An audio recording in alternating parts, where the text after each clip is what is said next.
Hello everybody and welcome back to Sniper Elite, and welcome to my video on the evolution of stealth gameplay throughout the Sniper Elite series.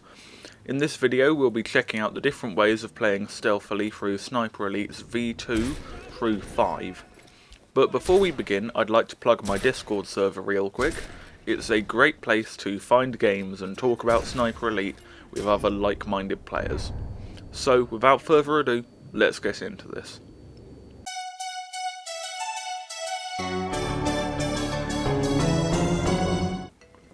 The predominant method of killing people silently in Sniper Elite V2 fell to the Welrod, the game's only silenced weapon. The Welrod was the default pistol, and if you've seen my pistol ranking video for Sniper Elite 2, you'll know that this is the only pistol you can really take, and also that I hate this incarnation of the Welrod with a passion. It's inaccurate, desperately weak, and incredibly frustrating to use.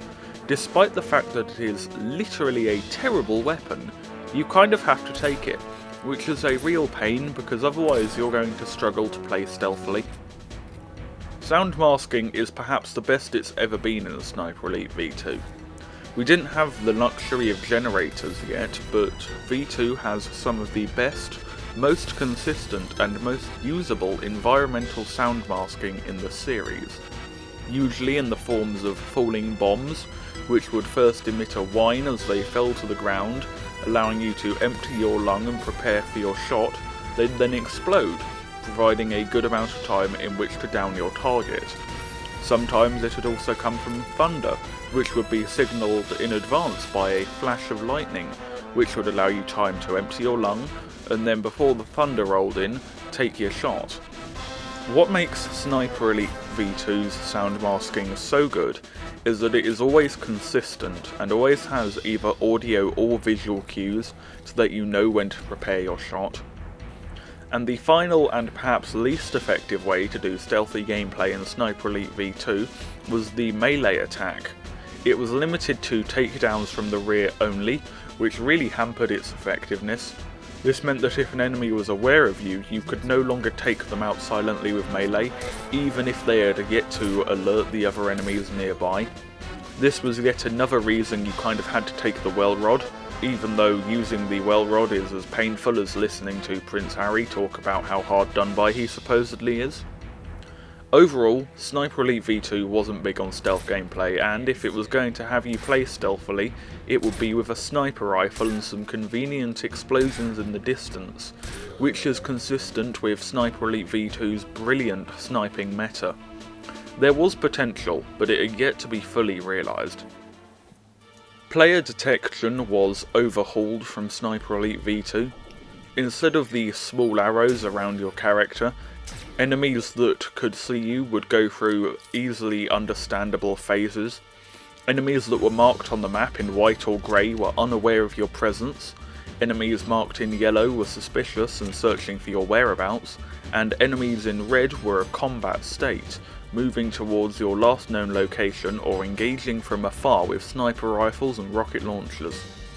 We also received HUD elements for your last known location, which was in Sniper Elite 2, although quite underutilised. Now there was a part of your HUD that showed you how far you had to move from your last known location in order to have successfully relocated. There was also now a visibility meter, which would tell you how easy you were to see, and would be affected by things like time of day, stance, lighting, and foliage cover. The Welrod received a slight upgrade for Sniper Elite 3. While still being similar in performance to a real Welrod, i.e. completely useless, it was a little better than its V2 counterpart. However, it was still the only silenced weapon in the game, which once again meant that you were kind of forced to take it. It killed well in the right situations, which is better than nothing, but it still wasn't good. Then we had the arrival of the second coming, that being the Sniper Elite 3 HDM. The HDM was released on the 27th of June 2014 with the Camouflage Weapons Pack, which also inadvertently included the camouflaged MP44, which was the best submachine gun in the game, and the camouflaged Mosin Nagant, which is arguably the best rifle in the game. It really was a very good DLC pack. Anyway, the 27th of June is a holy day in the Sniper Elite calendar, and every year we all hold a big party to celebrate the Sniper Elite 3 HDM, because on a scale of Gustav to Enfield, this is at Enfield level on the patented Sniper Elite based scale. The Sniper Elite 3 HDM is arguably the best weapon in the entire game, and it's also quite fun to use, which means that Sniper Elite 3 holds the distinction of being the first game in the series where stealth was both viable and fun. If you don't have the HDM, the DLC pack is £3, so go and buy it and then play through Sniper Elite 3 again because you'll love it. Sound masking was also changed up a little bit in Sniper Elite 3. There aren't as many environmental sound masks as there were in V2, with the majority of sound masking being carried out by generators which can be found across the levels. There are two different types, the small orange generators and the large trailer generators, although they essentially work in the same way. Sabotaging them makes them emit a loud clanking noise at regular intervals that sound masks your shot. The loud noise is precipitated by a distinctive ticking noise that allows you to empty your lung and prepare your shot.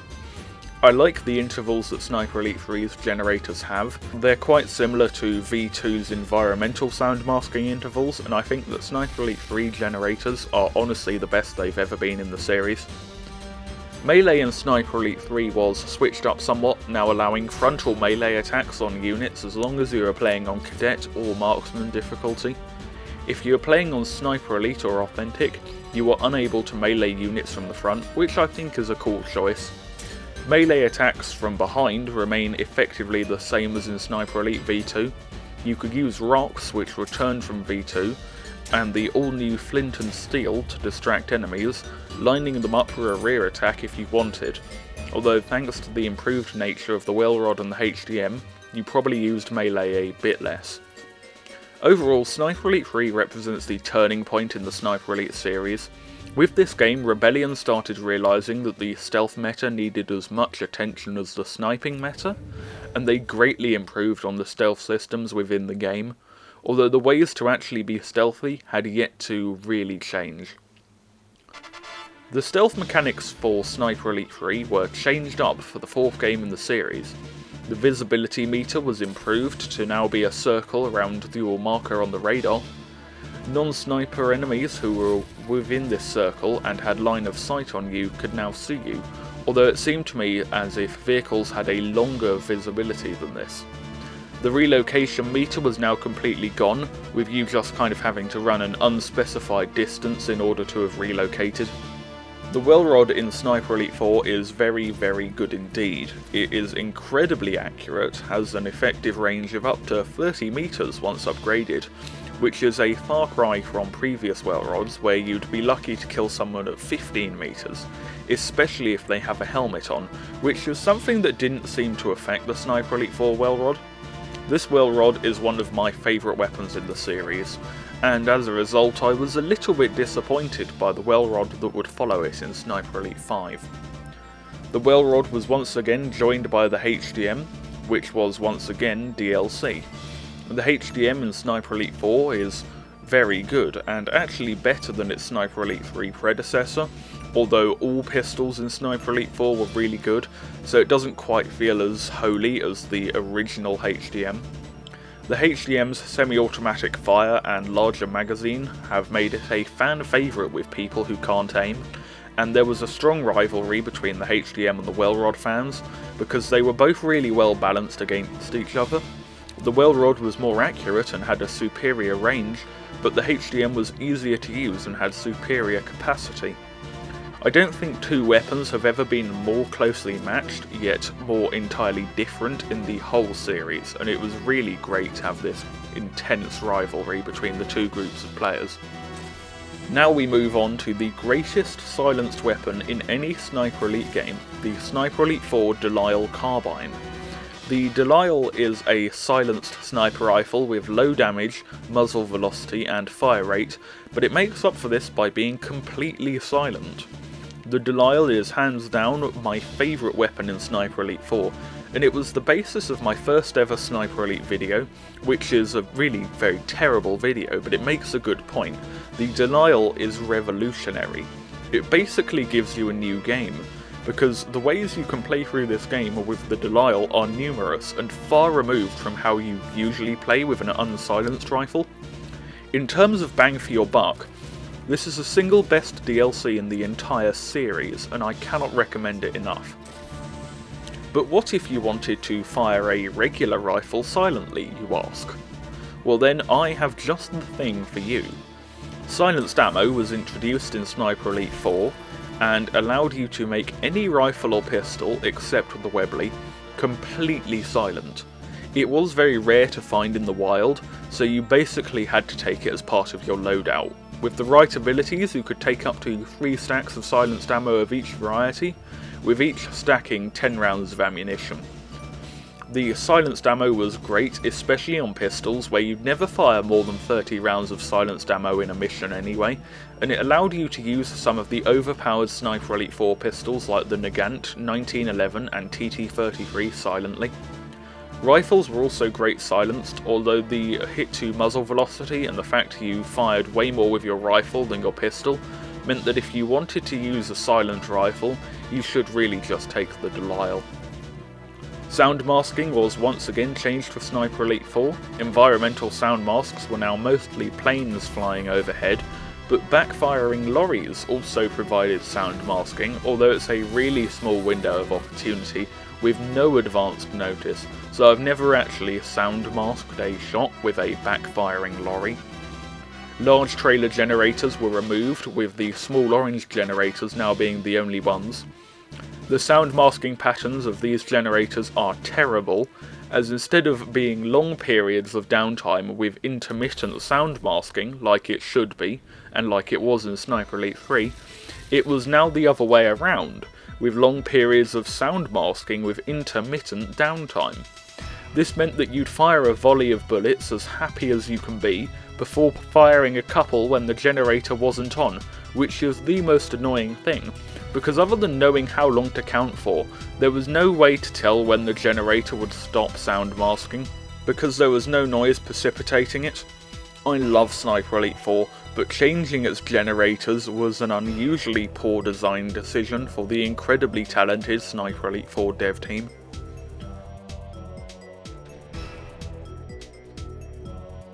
Melee has been greatly improved for Sniper Elite 4.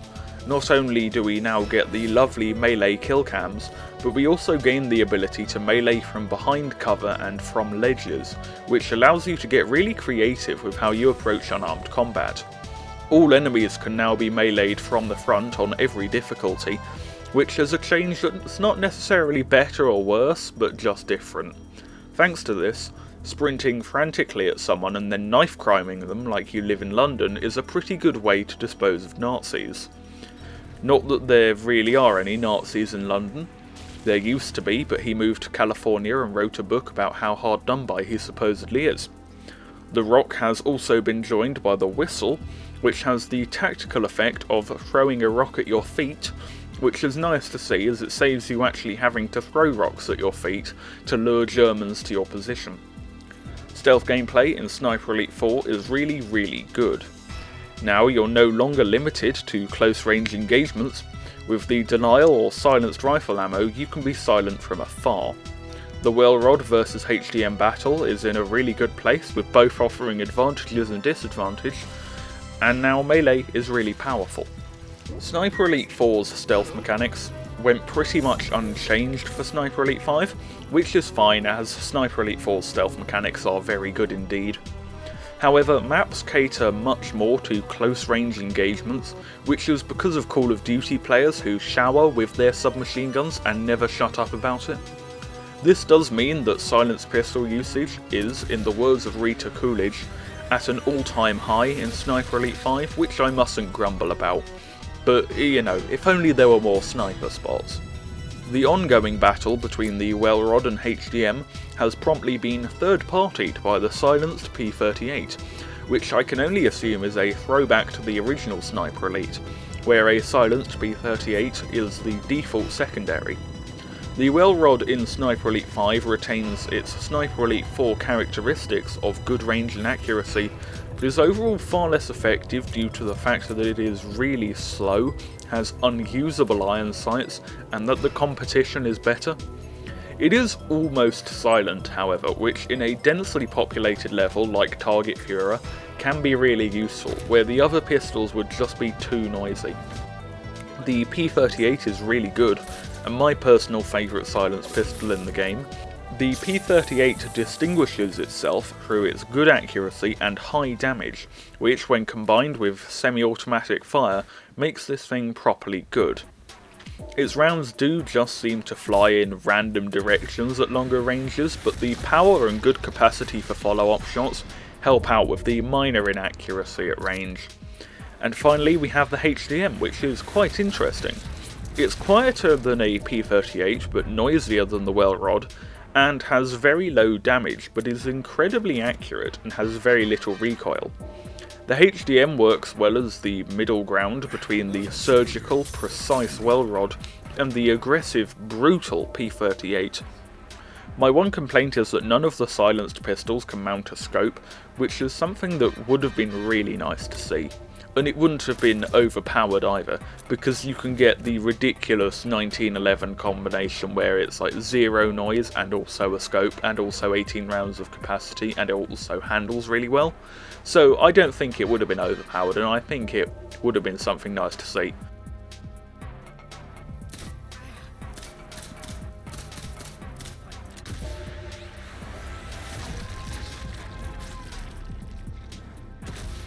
The Delisle returned for Sniper Elite 5, this time supporting a variety of silencers thanks to Sniper Elite 5's attachment system. The Delisle in this game is very quiet, with an audible range in the teens, which puts it on par with the P38, which is insane. The Delisle can also be modified to be quite aggressive, which suits its short-range nature, and it holds the distinction of being the only rifle where you can run a bayonet and a silencer simultaneously. It's not quite as game-changing as it was in Sniper Elite 4, because rifles like the SREM, M1 Carbine and G43 could already be made really quite quiet, and there also isn't as much call for a silent rifle in this game because the shorter engagement ranges make pistols more powerful than they previously were, but it is still a very good gun.